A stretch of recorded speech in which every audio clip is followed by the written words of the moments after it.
Now, shifting our focus, Korea's new finance minister sat down for talks with the chief of the nation's central bank early this morning, with both agreeing that there are growing downside risks stemming largely from April's ferry tragedy on this economy. But the finance minister made it clear that any decision over the nation's key interest rate falls solely upon the central bank. Our Hwang Ji-hye has the details. Cooperating to support the Korean economy. That's what the nation's top two economic policymakers agreed upon in their first meeting. Finance Minister Choi Kyung-hwan, who took office last week, met with the Bank of Korea Governor Ju-yeol on Monday.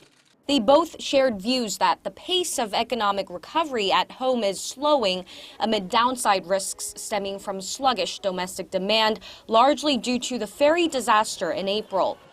The two also shared concerns over structural problems within the domestic economy, such as the imbalance between the nation's exports and domestic demand, and the divide between corporate and household income.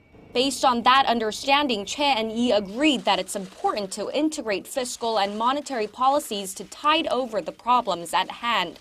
That, however, will be done under one precondition: respecting the unique role of the two different bodies.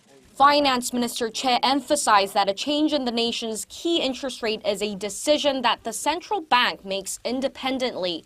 The meeting comes amid growing speculation that the appointment of the finance minister, who is widely known to be pro-growth, may exert pressure on the central bank to cut the key rate.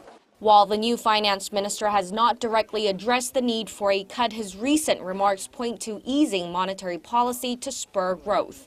Hwang Ji-hye, Arirang News.